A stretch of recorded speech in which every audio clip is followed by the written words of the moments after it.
보고 있어요. 자, 마태복음 24장 1절에서 5절 우리 같이 합독하시겠습니다. 예수께서 나가서 성전에서 떠나시자 제자들이 성전 건물을 주께 보여 드리려고 나아오니 예수께서 그들에게 말씀하시기를 너희가 이 모든 것을 보지 못하였느냐? 진실로 내가 너희에게 말하노니 여기 돌 하나도 돌 위에 남지 않고 다 무너지리라 하시더라. 주께서 올리브산 위에 앉으실 때에 제자들이 조용히 나와서 말씀드리기를 언제 이런 일이 있겠으며 주께서 오실 표적과 세상의 끝의 표적이 어떤 것인지 우리에게 말씀하여 주소서라고 하니 예수께서 그들에게 대답하여 말씀하시기를 아무도 너희를 미혹하지 못하도록 주의해라. 많은 사람이 내 이름으로 와서 내가 그리스도라고 말하며 많은 사람을 미혹하리라. 아멘. 유대인들에 대한 하나님의 예수님이 오셔서 거부하게 되고 그 율법주의의 폐단에 대해서 23장까지 쭉 설명을 잘 하시다가 이제는 24장을 중심으로 해서 이제 다시 오실 예수 그리스도. 유대인들 입장에서는 마태복음 24장은 없는 성경일 수 있습니다. 왜냐하면 아직 그들 입장에서는 초림한 그리스도도 없는데 무슨 재림 그리스도가 있겠느냐라고 생각을 하겠지만 예수님은 지금 십자가 지기 직전에 이 마태복음 24장을 통해서 재림할 예수 그리스도에 대한 내용을 기록하고 말씀하심으로 인해서 이분이 바로 당신이 메시아시며 이제는 이 땅에 다시 오실 때 심판하실 주님이심을 우리에게 말씀하고 있습니다. 24장의 내용들이 조금 길지요. 51절까지 기록이 되어 있는데요.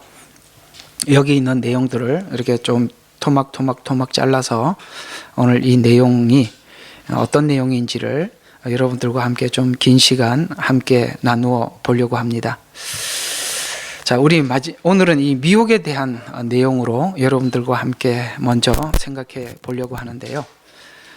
주제를 보니까 여러분 이 질문에 대해서 어떤 대답을 하고 싶습니까? 마지막 때 미혹에 대해서 여러분 어떻게 준비가 되어 있습니까? 라는 질문을 여러분 스스로가 한번 대답해 봤으면 좋겠습니다. 우리는 마지막 때가 미혹의 때라는 것을 성경은 여러 군데에서 우리에게 말씀하고 있고 강조하고 있죠. 그런데 그 미혹의 때라는 것을 알면서도 방치할 수도 있고 지금 그 미혹에 대해서 방치할 수도 있고 또 준비할 수도 있습니다. 누구는 준비하고 있겠죠. 그러나 누구는 그걸 알면서도 방치할 수도 있습니다. 그래서 특별히 23장까지는 율법주의에 대한 경고를 쭉 긴 시간 설명을 하면서 은혜로 받은 구원, 자비로 받은 구원, 이 구원을 이해하는데 사실은 굉장한 방해물과 걸림돌이 되는 것은 바로 율법주의죠. 왜냐하면 율법주의에 대한 경고를 한 것은 은혜를 이해하는 데는 이 율법주의는 굉장한 걸림돌이 되기 때문에 그렇습니다. 그래서 율법주의가 가지고 있는 문제점이 무엇이냐? 율법. 제가 이 부분에 대한 설명이 여러분들에게 남달리 많다고 여러분들이 이해하고 있을 것입니다만 율법주의는 바로 은혜와 어떤 차이가 뚜렷이 나는 것이냐면 율법주의는 모든 것을 원인과 결과로 이해하려고 하는 태도입니다. 그렇죠? 어떤 인간이 이성으로 생각해 보면 어떤 결과가 나타나기 위해서는 반드시 어떤 원인이 있을 것이다 라고 생각하는 것이 일반적으로 사람들이 생각하고 있는 사고지요. 그렇죠. 그게 바로 율법주의의 한계입니다. 그 율법은 어떤 원인이 있기 때문에 어떤 결과가 주어지는 것이 아니냐라고 생각하게 되지요. 그러나 은혜는 좀 전혀 율법주의와 다른 어떤 특성이 있는데요. 원인이 없는데 결과가 주어졌다는 것에 대해서 우리는 놀랍니다. 우리는 구원을 받는데 내가 하나님 앞에 구원을 받을 만한 어떤 조건을 제시한 게 아무도 없어요. 그런데 하나님이 아들 예수 그리스도로 말미암아 우리에게 구원이 주어졌다고 설명하는 것을 여러분, 이해는 할 수 없습니다. 이거는 믿어야 하는 일입니다. 그래서 믿음이라고 성경은 이야기를 하는 것입니다. 이해가 가십니까? 율법주의는 어떤 조건을 제시해서 결과를 받아오는 쪽으로 이해하는 거예요. 그래서 우리가 처음에 성경을 이해하고 하나님을 이해하는데 자꾸 헷갈리는 게 뭐냐면 율법주의 방식으로 성경을 이해하고 접근하려고 하는 태도입니다. 그래서 제가 자주 말씀드리는 것은 여러분들에게 어떤 원인과 결과로 자꾸 성경을 이해하려고 하지 마라. 우리는 조건이 없는데 결과가 얻어졌다는 것에 대해서 너무 놀랄 수밖에 없는 거예요. 그래서 이게 웬 은혜인가, 웬 말인가, 내가 찬송가에 그런 게 있잖아요. 나는 알 수 없다는 거죠. 이 은혜가 도대체 어디서 온 건지, 어떻게 내게 이런 은혜가 주어졌는지. 그래서 율법주의와 은혜는 이 부분에 대해서 정확히 서로 다른 것입니다. 맞아요. 하나님의 은혜로 있을 데 없는 자 왜 구속하여 주는지 나는 알 수 없도다. 이 표현이 진짜 정확한 구원받은 자들의 표현인 것 같습니다. 우리는 알 수 없어요. 그래서 율법주의와 은혜, 그래서 이 율법주의 사고로는 절대 재림의 미혹을 이길 수 없습니다. 은혜만이 그걸 이길 수 있습니다. 원인 없는 결과. 그래서 이 마지막 때에 대한 어떤 사람들이 이렇게 많이 두려움을 가지고 있는데요. 여러분, 이 두려워할 필요가 없는 것은 하나님이 우리를 은혜로 구원하셨고 성경에는 예수님 십자가 지기 직전에 우리에게 이렇게 말씀하시는 이 말씀을 붙들어야 합니다. 뭐냐면 하나님은 자기의 사람들을 사랑하시되 끝까지 사랑하신다는 이걸 믿으시는 것이죠. 하나님의 보호 아래 우리를 보호하시고 끝까지 사랑하시고 십자가에서 온몸으로 우리를 구원하신 것처럼 마지막 때도 하나님께서 당신의 사람들을 이렇게 하실 것이라는 것을 은혜라는 관점 속에서 믿을 때 그 믿음이 이 상황을 극복하게 하는 것이지, 율법주의의 사고에 빠져 있으면 거짓 선지자들이 출현하여서 이야기할 때 누구든지 그 미혹에 넘어갈 수밖에 없다는 것이죠. 그래서 율법주의에 대해서 이토록 긴 시간 설명을 했던 것입니다. 그래서 율법주의 사고 속에 있다면 이미 우리는 미혹에 준비되었다라고 볼 수 있습니다. 두 번째, 이 마지막 때 제가 이게 율법주의와 평안, 다른 것도 있지만 크게 두 가지를 제가 이렇게 먼저 서두에 말씀드리는 것은, 요한계시록에 보게 되면 평안을 추구하는 신앙인들은 미혹에 준비되어 있습니다. 여러분, 신앙생활을 한다는 것을 예수 믿고 편하게 살자 이렇게 생각하면 안 되는 것입니다. 아니죠. 평안을 추구하는 사람들에게 미혹이 있어요. 그래서 신앙의 목표는 환난을 피하고 평안을 얻는 데 있는 것이 아니에요. 그래서 종말에 사람들이 두려워서 마지막 때에도 어떻게 환난을 피하고 편안하게 살 수 있을까라는 이런 식으로 종말론을 접근을 하다 보니까 도망을 가자, 준비하자, 하여튼 별 상상이 다 동원되는 것은 환난을 피하고 평안을 얻으려고 하는데 있기 때문에 그렇습니다. 우리 신앙의 목적은 평안을 얻는 것이 아니라 죽음 이후에 부활을 목적으로 가지고 있지. 이해가 가십니까? 우리는 죽음을 전제하고 부활을 믿는 것이지 죽음을 피하자, 평안을 얻자, 이것이 신앙의 중심이 아니라는 거예요. 그래서 계시록에 적극적으로 심판을 받는, 그러니까 계시록의 심판에 대한 명시된 대상이 크게 두 가지 대상인데, 땅에 거하는 자라고 표현을 하는데 넓은 광의적인 의미에서 땅에 거하는 자, 땅의 평안을 구하는 자이지만, 그러나 대상들을 정확히 권세자들과 경제인들을 대상으로 하고 있습니다. 잘 기억하십시오. 땅의 권세자들, 두 번째는 경제인들. 여러분, 이 땅에 사람들이 권세를 얻고 부를 축적하는 이유가 뭐지요? 평안입니다. 예수 믿고 하나님 잘 되게 해주세요, 권세 있게 해주세요, 돈 많이 주셔서 나로 하여금 불편하게 살지 않게 해주십시오, 이게 다 뭐지요? 평안을 추구하는 신앙인들입니다. 그런 자들에게 하나님의 심판은 아주 매섭게 임하게 될 것입니다.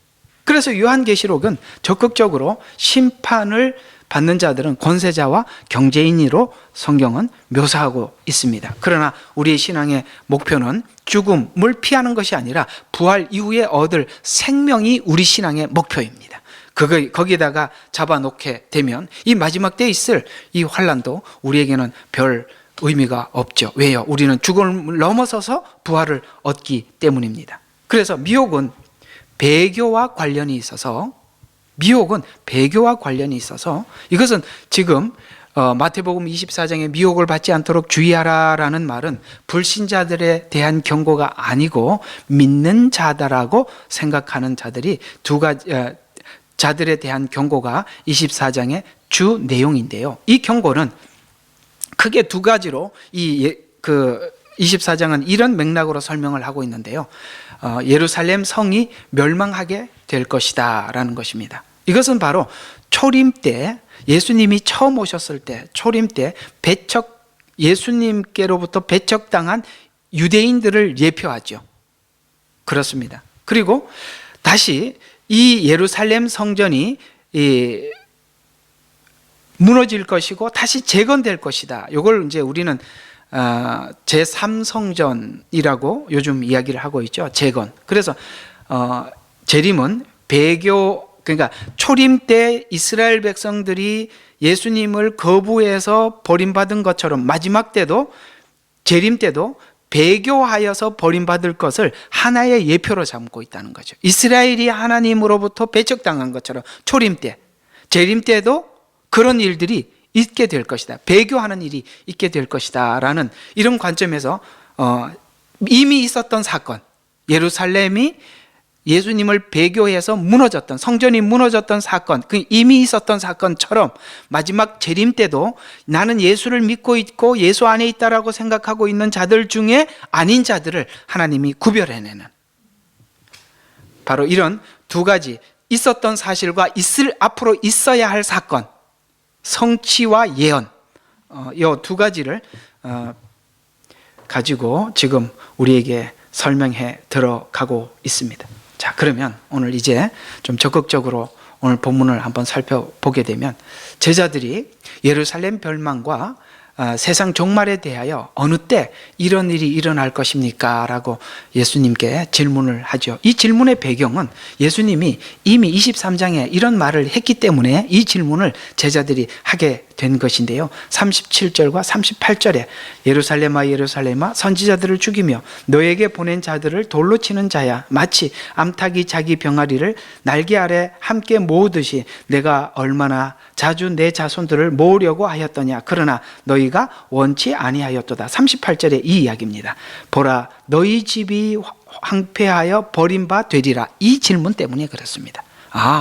지금 예루살렘이 황폐하여 버림받는다라고 말씀하셨으니 그게 도대체 언제 이런 일이 일어나겠습니까? 라고 이 예수님이 하신 말 때문에 질문을 했단 말이죠.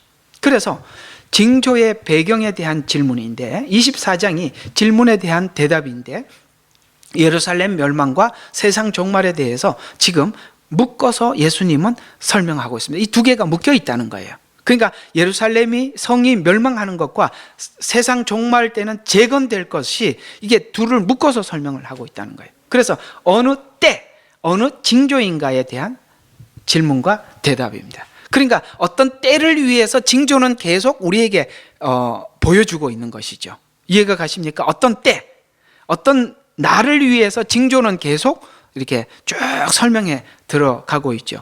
비가 갑자기 오는 것은 아니죠. 저 멀리서부터 바람이 불고, 여러분들 이제 살다 보면은 그 비바람이 부는 것에 대해서 우리가 느낌이 좀 다르잖아요. 이게 바람이 한번 쑥 지나가는데, 이 바람은 그냥 보통 바람하고 다르네? 조금 찬 바람이 지나가고, 그 다음에 점점 좀 습기 같은 바람이 지나가고, 저 멀리서 먹구름이 밀려오고, 그런 것처럼 어떤 때, 비가 오는 그 순간을 위해서 천기가 이렇게 징조를 보여주고 있다는 것이죠. 그래서 어느 때며 어느 징조인가에 대한 질문과 대답이에요. 그래서 본문에 대한 해석은 두 가지 부분으로 크게 달라지는데, 자, 요거 여러분들 좀 24장에 들어와서 지금까지 들었던 24장에 대한 이야기들을 좀 내려놓으시고, 왜냐하면 지금 24장의 해석들이 많이 올라와 있는 것들 중에 대체 신학으로 설명한 게 너무 많아요. 대체 신학이란 24장 전체를 교회에 있을 이야기로만 푼다 이 말입니다. 아니에요. 지금 하나님은 징조를 교회에게 보여주는 것이 아니라 예루살렘에 보여주시는 거예요. Understand? 갑자기 그냥 표정들이 아무 반응이 없으세요? 하나님은 징조를 세상 전체에 보여주는 것이 아니라 예루살렘에다가 그 징조를 보이겠다고 24장은 설명하고 있단 말이에요. 그러면 24장에 있는 이런 징조의 역사들은 대부분이 어디서 일어나는 일일까요? 예루살렘에서 일어나는, 유대 가운데 일어나는. 왜냐하면 하나님은 하나님의 모든 역사들을 아브라함을 선택하시고 아브라함의 후손인 이스라엘을 통해서 하나님의 존재감을 나타내 주셨거든요. 그래서 이 이스라엘을 통해서 예수님을 보내주셨고, 예수님이 다시 오실 때의 징조도 예루살렘에게 나타내 주시는 거예요. 대체 신학은 그렇게 풀지 않습니다. 그걸 전부 다 교회로 풉니다. 아니에요. 그게 대체 신학의 문제예요. 대체 신학을 가지고 마태복음을 풀고 계시록을 풀면 다 잘못 풀리는 거예요. 대체 신학은 교회 안에 들어온 정말 미혹의 아주 미혹 중에 아주, 이게 오늘 아침에 머리가 이렇게 회전이 안 되는지 잘 모르겠어요. 아주 악한 미혹입니다. 아주 표현이 그게 전부인 것 같아요. 그래서 징조에 대한 설문인데, 그래서 이 24장이 크게 달라지는데요. AD 70년에 디도 장군에 의해서 이미 일어난 사건으로 보는 견해들이 있어요. 그걸 보고 이제 무천년을 주장하는 사람들이 이렇게 들어갑니다. 이미 일어난 사건이고 천년 왕국은 그때부터 시작되어서 지금도 천년 왕국 시대에 들어와 있다라고 이렇게 봅니다. 아니에요. 그러니까 이미 일어난 사건으로만 보는 사람이 있는데, 아니요, 이미 일어났지만 앞으로 일어날 사건입니다. 이해가 가십니까? 하나의 그 전에 있었던 사건이 실제적인 이야기지만 이 사건이 앞으로도 일어날 사건으로 이게 두 가지가 묶여 있다는 이 말이에요. 그러나 이 본문의 강조점은, 24장에 있는 강조점은 예루살렘 심판과 같이 예언이죠. 마지막 날에도 심판이 필연적으로 있을 것이다. 그러니까 예루살렘 성이 무너지고 이스라엘이 2000년 동안 나라를 잃은 백성으로 살아가잖아요. 마치 우리 눈에는 뭘로 보여요? 예수님을 배척하여 심판받은 이스라엘로 보이지 않습니까? 동일하게 마지막 때에도 이렇게 예루살렘이 심판을 받듯이 이 세상에도 심판이 필연적으로 있을 것이다라는 것을 예루살렘에 이미 멸망했던 사건을 통해서 우리에게 전달하고 있다는 것입니다. 그러면 예루살렘에 있던 많은 사람들, 오늘 23장까지 종교 지도자들이나 이스라엘 백성들 중에 하나님을 안 믿습니까? 하나님을 믿지만 뭘 믿지 않아요? 메시아인 예수 그리스도를 믿지 않는다는 거예요. 아들을 믿질 않아요. 그래서 이게 미혹의 영이 뭐냐? 아들이 육신으로 온 것이냐 아닌 것이냐, 거기에 따라서 미혹의 영이고 하나님의 영이라고 오늘 이제 뒤에 나옵니다. 그렇게 구분되는 거예요. 마지막 때도 마찬가지. 모두 다 예수를 믿는다라고 하지만 그 믿음이 다른 믿음들을 하나님이 정확하게 구분하시는 거예요. 그래서 우리는 마지막 때 굉장히 놀랄 일들이 너무 많이 일어날 것입니다. 자신은 믿고 천국 가고 하나님의 백성이 됐다고 굳게 믿고 있는 사람들 중에 아닌 자들이 수두룩하게 나올 겁니다.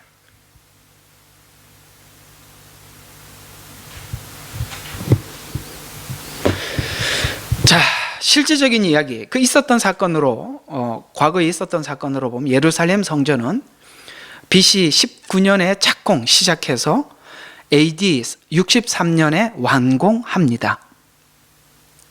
이게 바로 2성전이에요. 2성전. 1성전은 스룹바벨 성전, 느헤미야서에 나와. 그게 1성전이고 지금 2성전이에요. 앞으로 이제 제3성전을 짓겠죠.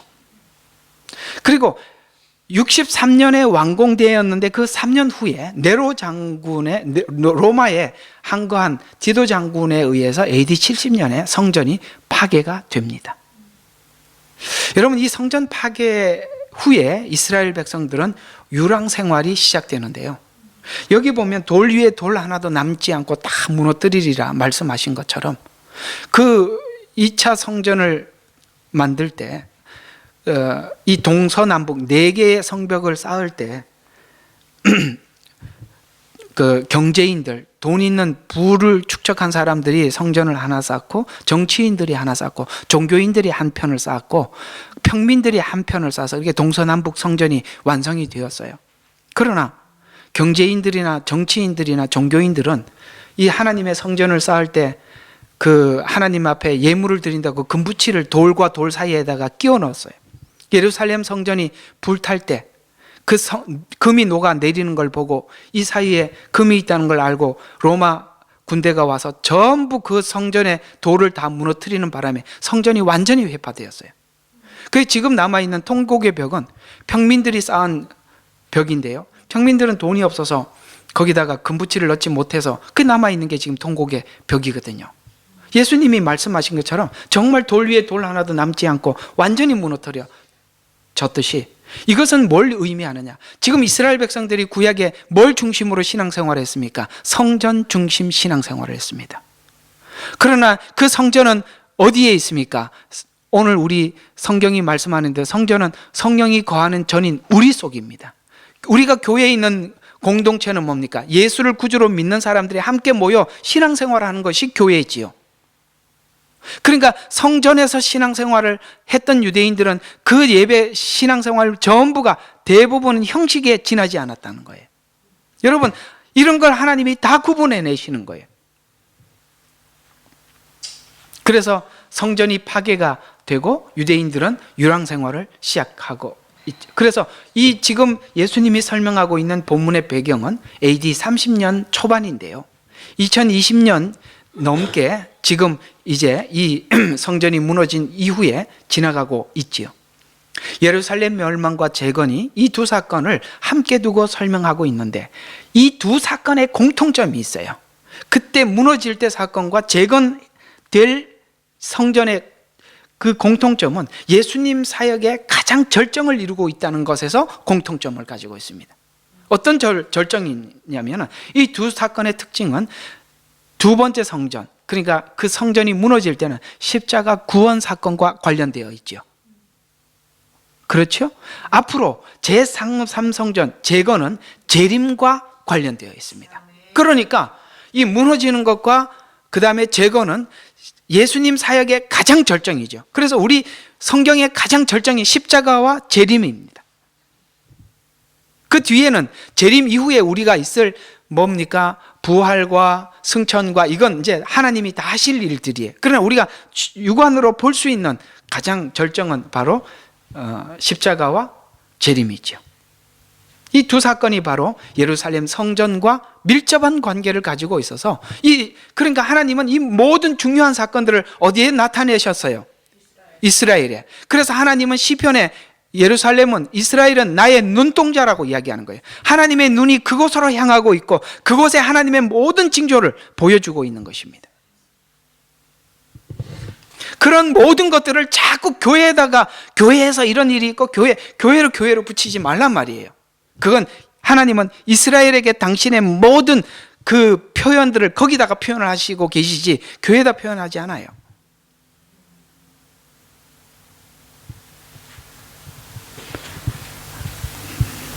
예루살렘 성의 멸망과 재건은 십자가와 재림이라는 공통점 분모를 가지고 있다는 것에서 우리는 요한계시록과 마태복음 24장을 관찰해야 하는 것입니다.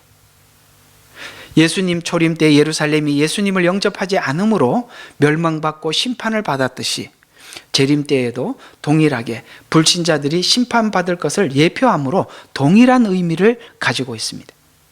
초림 때 예루살렘이 예수님의 구원의 복음을 받아들이지 않음으로 인해 심판받은 것을 설명하여 십자가가 어떤 의미를 가지고 있으며 또 예수님이 누구신가를 증명하는 것을 확인시키는 날들이 재림의 날들인데요. 따라서 마태복음 24장을 읽는 방향은 이 두 가지 방향을 가지고 보시면 마태복음 24장은 여러분에게 풍성하게 찾아오게 될 것인데, 첫 번째로는 예루살렘 멸망을 통해서 앞으로 있을 세상의 종말에 대한 확실성. 아멘이십니까? 정말 예수님을 거부한 이스라엘이 이렇게 심판을 받는구나라는 것을 보게 해서 세상 종말에 대한 종말이 분명하다, 그 종말에 대한 확실성, 이걸 하나님께서 멸망을 통해서 설명하고 있고요. 두 번째로는 예루살렘 재건을 통해서 앞으로 있을 세상 종말에 나타날 징조에 대한 안내서입니다. 아시겠습니까? 주님이 이 땅에 오시는 것은 확실하다, 심판하는 것은 확실하다. 그러면 그때가 어느 때냐, 그것에 대해서 안내하는 안내서로 마태복음 24장은 등장하고 있다는 것입니다. 여러분, 요한계시록을 보시면 어디가 보이십니까? 막 중간에 하나님이 막 심판하고 환란을 주고 이런 게 보이십니까? 아니면 끝부분에 가서 천년왕국, 하나님 나라, 이게 보이십니까? 21장부터 23장까지가 보여야 22장까지 보여야 우리가 끝을 보는 사람들이, 그 중간을 보는 사람들은 지금 두려움에 젖어서 이때 어떻게 도망을 다니지, 이렇게 생각을 하는 거죠. 아니요, 우리는 목적이 끝부분이에요. 하나님과 함께하는 그 자리입니다. 여러분, 여기에 목적을 둔다면 우리에게 죽음인들 뭐들 우리에게 감당하지 못할 일이 없다, 이 말입니다. 그래서 멸망과 재건을 통해 구원도 확실하게, 심판도 확실하게 예표하려고 하고 있습니다. 따라서 마태복음 24장의 배경은 예루살렘, 곧 유대인에게 초점을 맞추고 있습니다. 이걸 마태복음 24장을 전부 다 교회로 풀기 시작하면 문제가 심각하다, 이 말입니다. 제자들이 예루살렘 멸망과 세상 어느 때에 대하여 종말에 대해서 어느 때 이런 일이 일어날 것이, 이걸 왜 여기 일로 갔죠? 했죠. 자, 이쪽으로. 자, 마지막 때 미혹이 먼저 있을 것에 대해서 강조하고 있는데요. 구약의 멸망 직전에도 미혹이 항상 먼저 왔습니다. 이스라엘 백성들이 바벨론이나 아수르의 포로 생활을 하기 전에 뭐부터 먼저 왔냐면 거짓 선지자들이 출현을 했고, 거짓 선지자들이 거짓말로 백성들을 오도하죠. 그리고 심판이 임하였던 것처럼 구약에도 심판이 무진장 많이 설명하고 있습니다. 그런데 공통점은 뭐냐면 항상 멸망 직전에 미혹하는 자들에 의해서 대부분의 이스라엘 백성들이 미혹당하는 것입니다.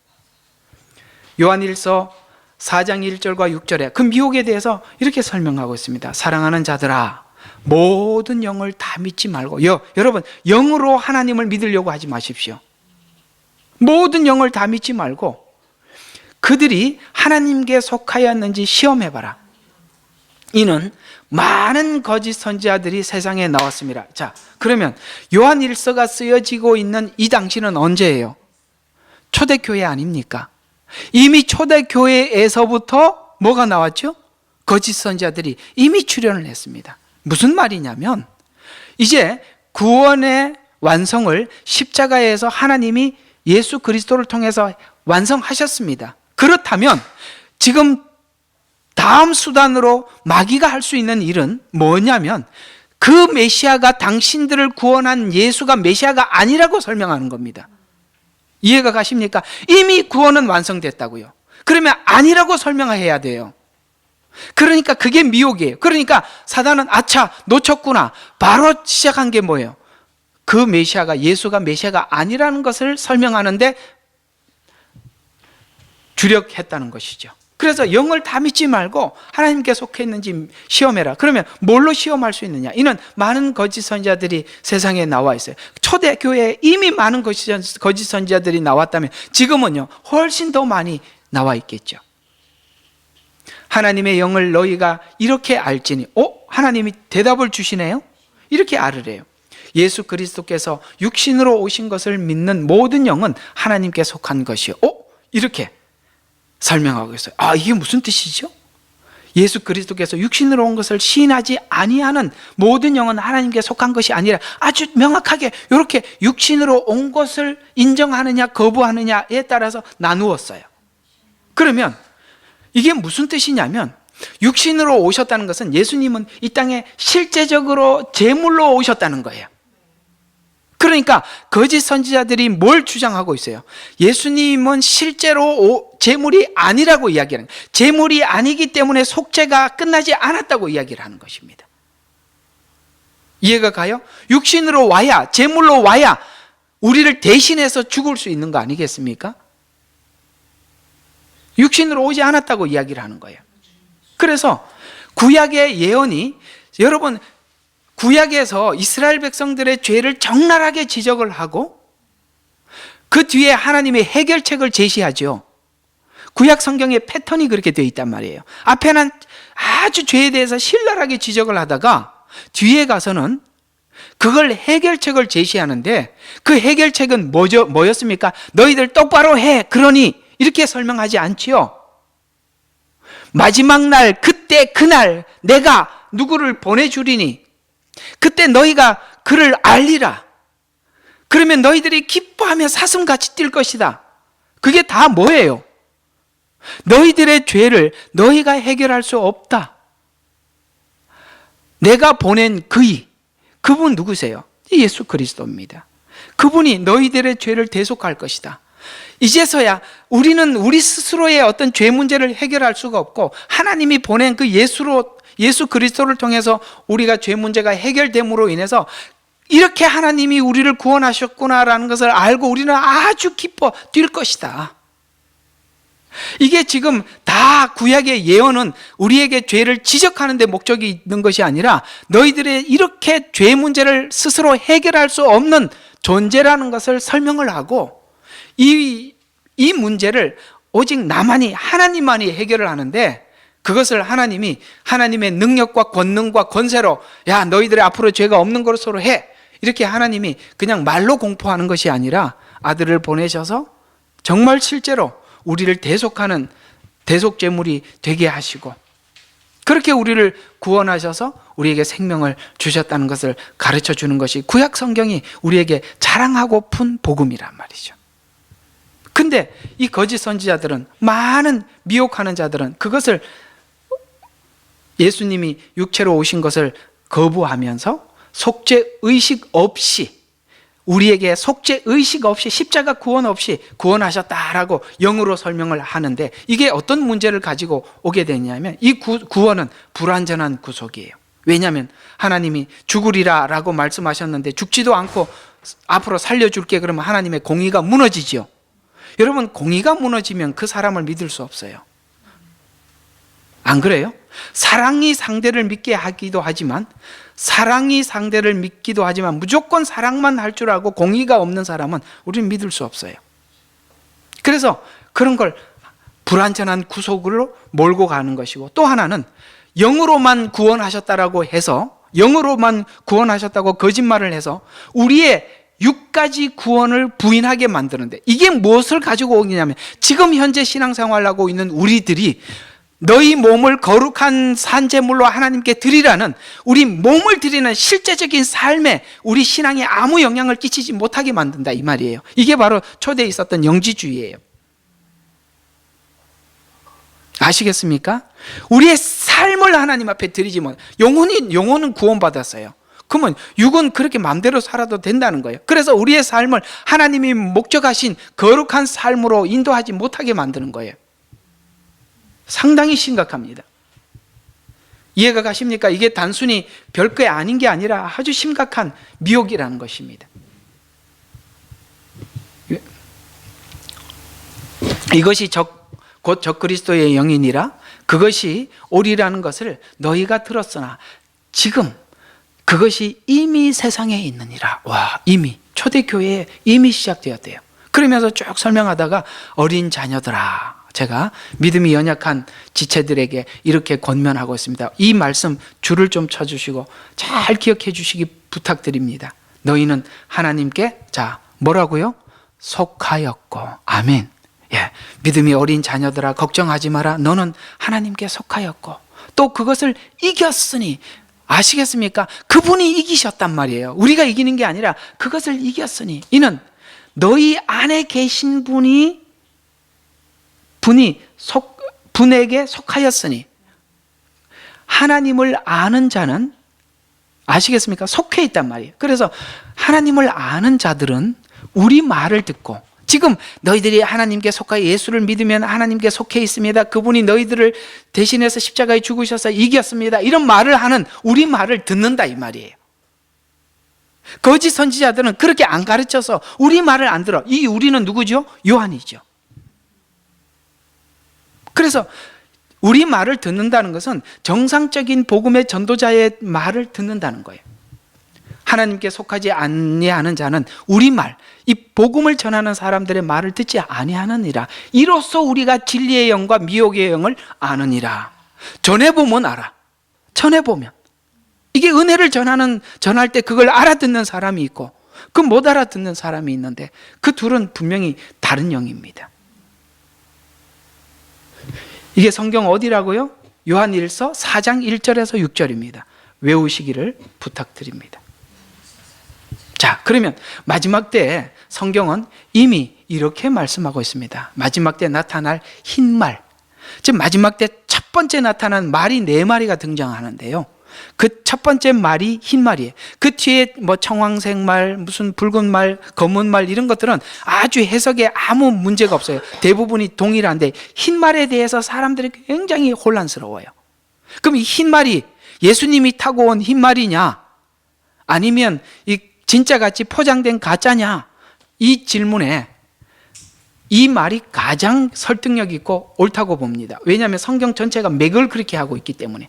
이 마지막 나타날 첫 번째 등장하는 흰말은 진짜같이 포장된 가짜입니다. 왜냐하면 항상 멸망 전에, 심판 전에 뭐가 미혹이 먼저 왔거든요. 오늘 예수님이 뭐라고 말씀하셨어요? 너희가 미혹을 받지 않도록 주의하라라고 말씀하신 것 봐서 먼저 주님이 오기 전에 미혹이 먼저 있을 것인데 이 흰말은 가짜입니다. 그래서 요한계시록 6장 1절과 2절에 보면 어린 양이 그 봉인 가운데 하나를 여실 때에 내가 보고, 이게 뭐냐면 이제 지금 주님의 재림의 징조가 계시가 확 되고 내가 보고 있단 말이에요.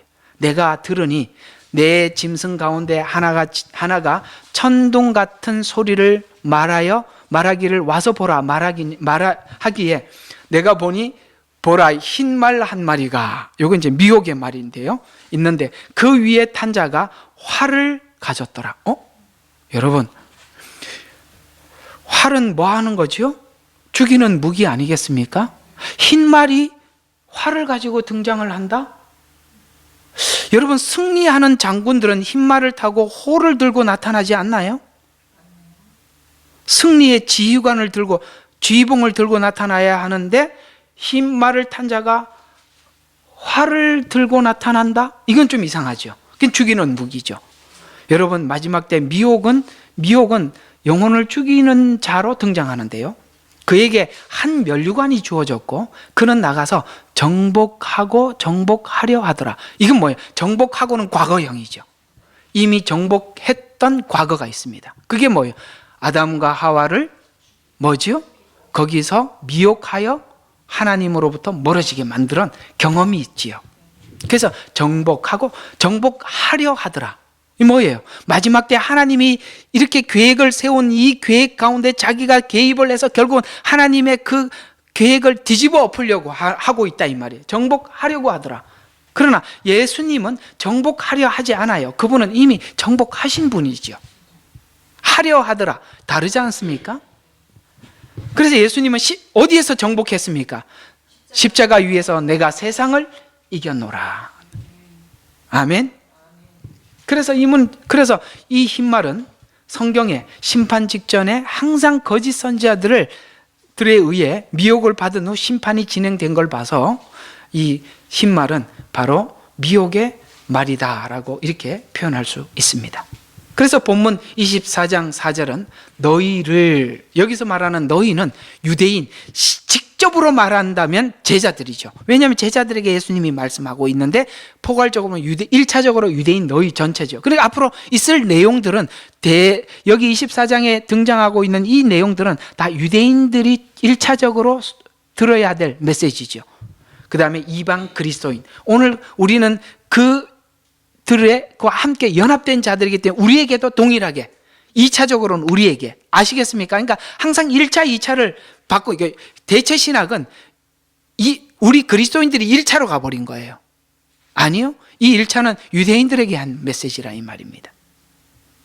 그래서 너희를 미혹하지 못하도록 주의해라. 5절에 보니까 많은 사람들이 내 이름으로 와서 내가 그리스도라고 하고 많은 사람들을 미혹할 것이다. 왜요?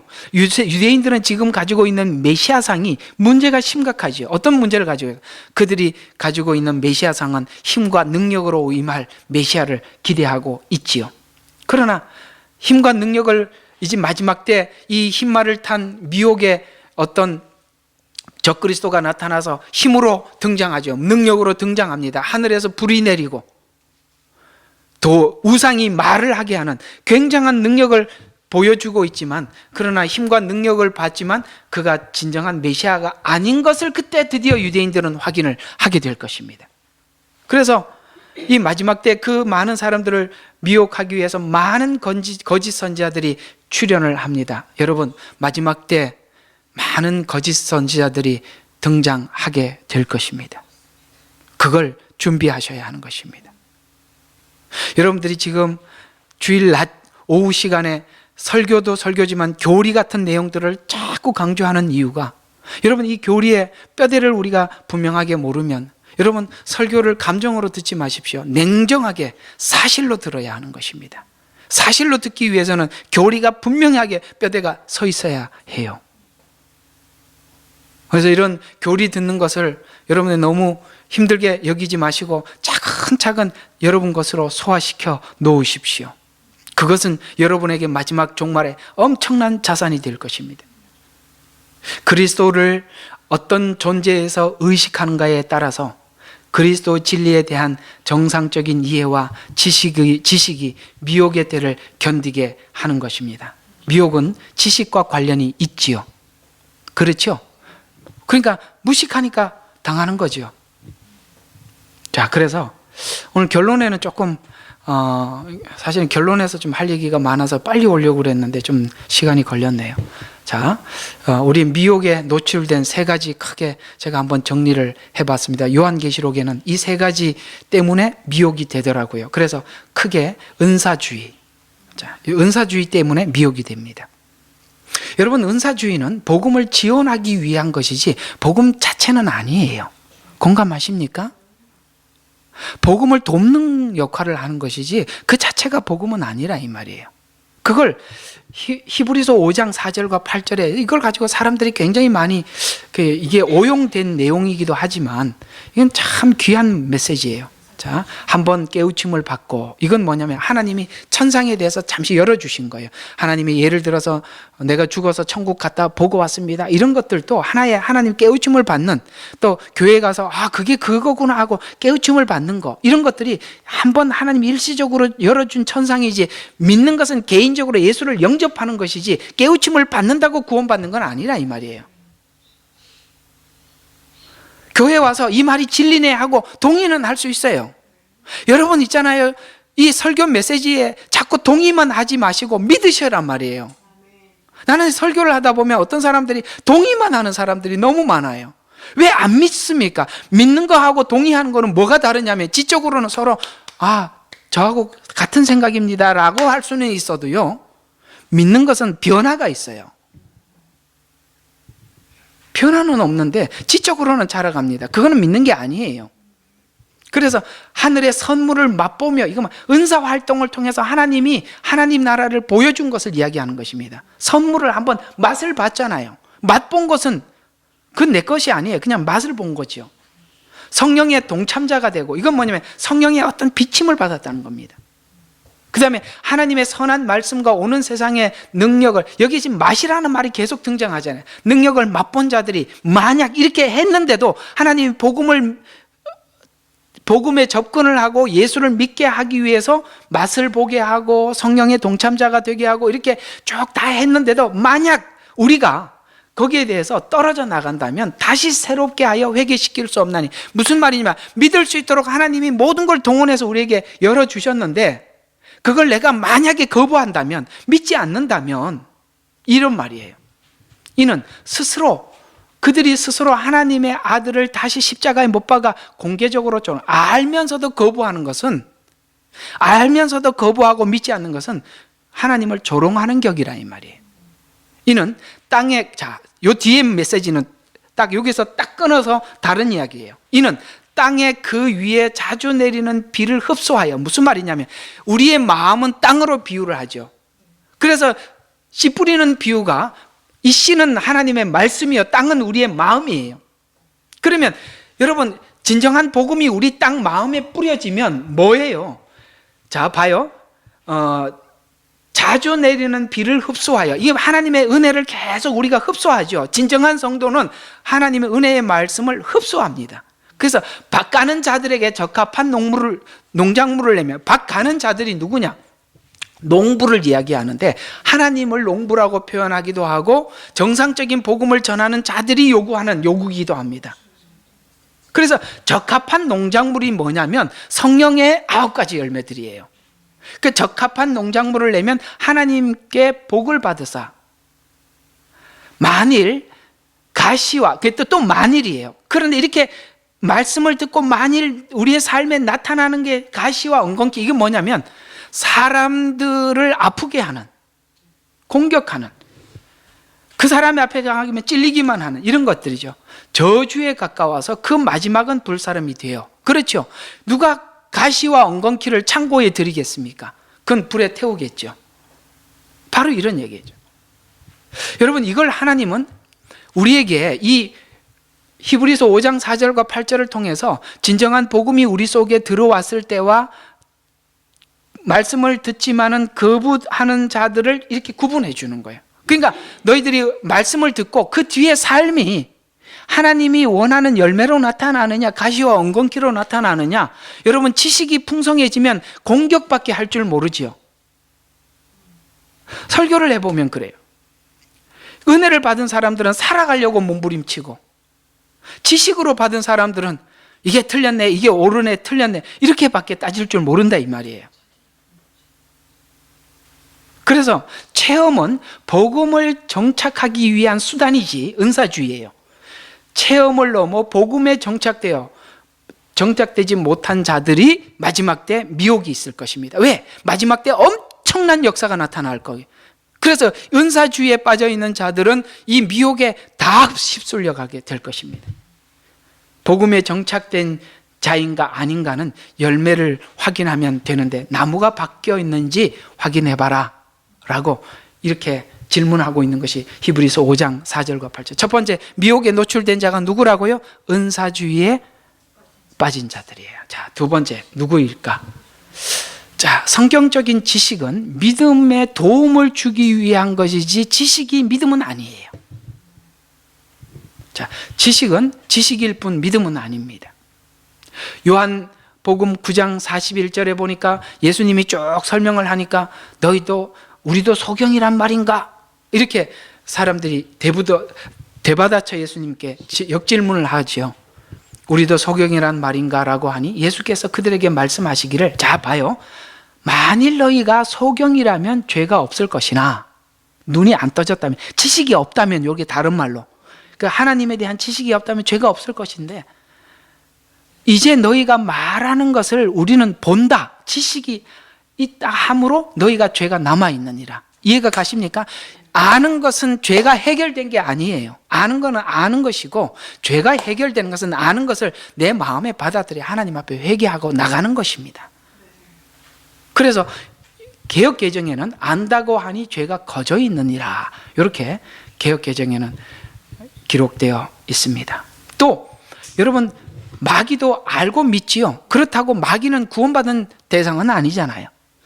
야고보서 2장 19절에 보니까 내가 한 분 하나님 계심을 믿으니 잘하는 것이라. 마귀들도 믿고 떠느니라. 여러분, 나는 믿습니다. 여러분, 그 믿는 사람들은요, 행할 줄 압니다. 삶이 변한다 이 말이에요. 아브라함도 라합도 모두 행함으로 의롭다함을 얻었다는 것은, 여러분, 진정한 믿음은 행함을 수반할 수밖에 없지 않느냐, 이런 질문이죠. 세 번째로, 누가 미혹에 노출되어 있느냐? 현실의 변화를 변화는 원치 않고 단순히 예수 믿고 천국만 가려는 태도입니다. 여러분, 이거는 굉장히 아주 예민한 미혹인데요. 특히 초대교회 영지주의는 현실의 삶의 변화를 거부하고 원치 않는 자들이 영지주의 신앙을 만들어냈어요. 그것은 바로 거짓 믿음이죠. 그래서 그들은 현실의 삶, 육체의 삶의 변화를 거부하다 보니까 악한 삶을 지속하고 싶어요. 그래서 영혼 육에서 육은 악하다고 이렇게 지정을 하면서 육을 죄악시하여서 죄의 삶에 노출됨을 허용하고 인정했습니다. 구원을 영혼만 받은 것이라고 믿지요. 그래서 이들은 악하고 미워했다라고 요한일서는 바로 이런 배경에서 쓰여진 성경입니다. 그래서 요한일서는 예수님을 육체로 오신 분인 것을 거부하는 이유는 너희들이 삶에서 하나님이 기뻐하는 삶을 원치 않기 때문에 예수님이 육체로 온 것을 거부하지 않느냐. 여러분, 예수님이 육체로 오셨다는 것은 예수님 자신에게는 엄청난 결단이 있었던 거예요. 어떤 결단입니까? 하나님이신 그분이 하나님이라는 신분의 자리를 버리고 이 땅에 와야만 했고, 율법 안으로 들어와야 했고, 십자가에 죽어야 하는 결단입니다. 이건 다 몸으로 감당해야 될 일들이에요.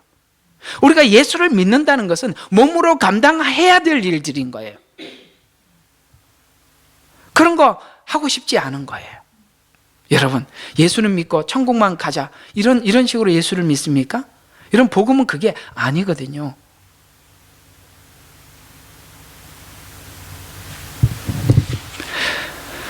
바로 이런 영지주의적 사고입니다. 이런 영향을 받은 자들에게 보낸 서신이. 그래서 제가 계시록에 보니까 이런 형태의 믿음을 가지고 있는 사람들은 미혹에 노출되어 있더라고요. 우리 한번 세 가지 한번 봅시다. 하나는 뭐라고요?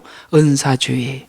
두 번째, 지식 위주의 신앙. 세 번째는 그냥 안일하게 예수 믿고 천국만 가자, 이런 사람들은 이 많은 거짓 선지자들이 다양한 방법으로 사람들을 미혹할 때 거기 어디든지 걸려 넘어질 수밖에 없겠죠. 자, 이제 마지막으로 영지주의에 대한 책망. 특히 지금 대한예수교 기독교 장로회 박옥수 맞죠? 그런 사람 정도만 영지주의에 기독교 어쨌든 박옥수파, 예, 그쪽이 영지주의의 대표자인데요. 이런 영지주의 사상은요, 정상적인 교회 이름을 붙인 교단에도 엄청나게 많이 들어와 있습니다.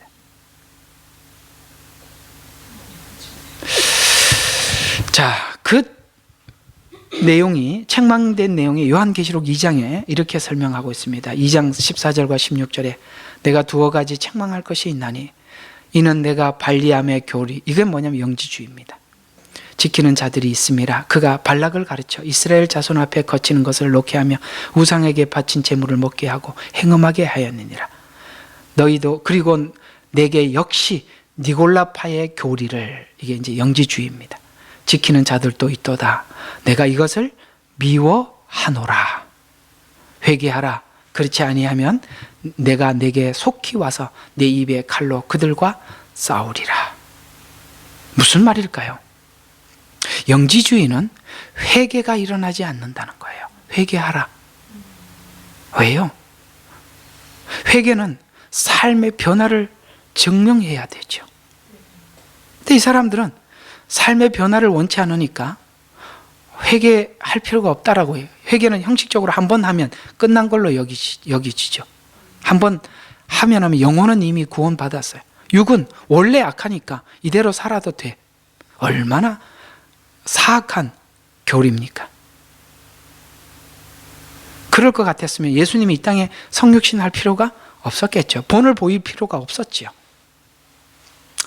자, 오늘 이야기들을 한번 정리해 보겠습니다. 예수님의 때와 언제 이런 일이 있겠습니까? 라는 질문에 첫 번째 예수님 입에서 나온 이 말은 참 중요합니다. 너희가 미혹을 받지 않도록 주의해라. 그러면 뭐 해야 되죠? 우리는 미혹받지 않도록 지금 준비하셔야 하는 것입니다. 사랑하는 성도 여러분, 저는 제 교회 등록 카드에 혹은 교회 주보에 저희 교회의 방향과 목표를 적어놨습니다. 가족되어 하나 되는 교회 뿐만 아니라 마지막 날 하나님 앞에 여러분들을 세우기 위한 것이 저의 목양의 목표입니다. 여러분, 지금 여러분들이 좀 더 잘되고 좀 더 불행한 것은 별로 중요하지 않습니다. 혹 여러분들이 내가 이 힘든 상황을 왜 돌봐주지 않나 라고 생각하실 수 있지만 저는 밤낮 여러분들을 생각하고 있습니다. 그러나 여러분들이 스스로 그걸 이기고 극복하는 훈련을 지금 충분히 해두시기를 바랍니다. 마지막 때가 되면 이거보다 더 힘들고 어려울 때, 그때도 여러분들이 각자가 그 일들을 감당해야 될 상황이 왔을 때도 이거 어떻게 하면 좋아요? 저거 어떻게 하면 좋아요? 이렇게 남들한테 물으며 쫓아다니시겠습니까? 지금 이렇게 하나님이 작은 훈련을 하실 때, 그래서 우리 군대 가면 그런 말이 있습니다. 평상시 훈련 때 땀 한 방울은 전쟁 때 피 한 방울과 같다고 그랬습니다. 여러분들이 피를 흘리지 않기 위해서는 지금 땀 흘리며 훈련하셔야 해요. 저는 여러분들이 말씀을 붙잡고 스스로 잘 일어서는 훈련들이 잘 돼 있기를 정말 진심으로 바라고 또 바랍니다. 지금 뭐 하나 해결되고 안 되는 거 이런 게 별로 중요하지 않아요. 그러려고 우리가 예수 믿은 것도 아니고요.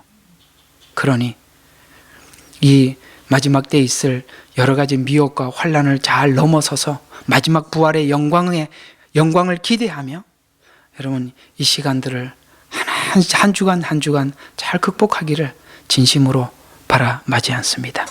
기도하겠습니다. 사랑이 많으시고 자비로우신 아버지 하나님, 우리는 오늘 이 마태복음 24장 이 귀한 말씀에 저희들이 이제 귀를 기울여 듣기를 원합니다.